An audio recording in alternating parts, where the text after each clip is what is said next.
जेठानी का परफेक्ट, देवरानी का कच्ची सब्जी जली रोटी वाला खाना।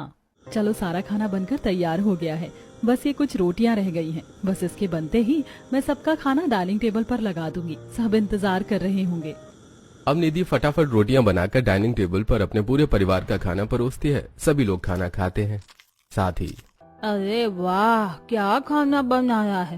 शादी को 5 से 6 महीने हो गए हैं, पर आज तक बहू के खाने में कोई शिकायत नहीं आई है। सच में बहू से इतनी सारी चीज बनाने को कही थी और बहू ने वो सब कुछ बनाया है और सब कुछ परफेक्ट है। ना तो किसी में नमक ज्यादा है, ना किसी में मिर्ची, सब कुछ परफेक्ट है। बहू, तुम्हारे हाथ के खाने की तो बात ही कुछ और है। हाँ, ऑफिस में भी सब बहुत तारीफ करते हैं मेरे लंच बॉक्स के खाने की। जी शुक्रिया। इसी तरह अगले दिन निधि अपने रसोई में गर्मा गर्म छोले और पूड़ियां बना रही होती है, जिसकी खुशबू खिड़कियों से बाहर निकल रही होती है। अरे बाप रे, ये इतनी जबरदस्त खाने की खुशबू कहाँ से आ रही है? अरे ये तो आशा के घर से आ रही है।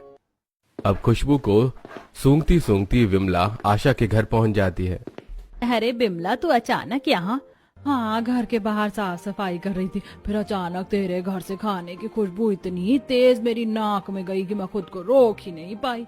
अच्छा हाँ, वो मेरी बहू खाना बना रही है। चल, अब जब तू आ ही गई है तो खाना खाकर जाइयो। बहू, जरा एक प्लेट खाना परोस कर बाहर लेकर आना लिविंग एरिया में। रसोई में खाना बनाती निधि। जी माँ जी, अभी लेकर आई। अब निधि प्लेट में गर्मा गर्म छोले पूड़ी लेकर आती है। माँ जी, खाना ले आई। हाँ हाँ बहू, इधर ला। बिमला, ये ले खाना खा और बता कैसा बना है। अब विमला खाना खाना शुरू करती है। अरे बहू, खाना तो बहुत परफेक्ट बना है। नमक, मिर्ची, तेल, मसाला सब स्वाद अनुसार है। शुक्रिया। अरे मेरी बहू हमेशा ही परफेक्ट खाना बनाती है। इसका खाना बनाने में हाथ काफी अच्छा है।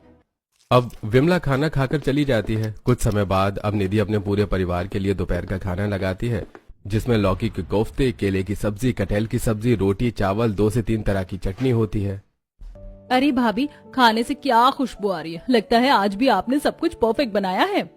अब सभी लोग उंगलियां चाट चाट कर निधि के हाथ का खाना खाते हैं और उसकी भर भर के तारीफ करते हैं, जिससे निधि बहुत खुश होती है। अब निधि सबको खाना खिलाकर झूठे बर्तनों को धोकर किचन स्लैब को साफ करके झाड़ू लगाकर शाम के खाने के लिए बाजार से सब्जी लेने जाती है और कई तरह की सब्जी जैसे लौकी, टिंडा, शिमला मिर्च, आलू, गोभी, बैंगन सब कुछ खरीद कर घर लाती है।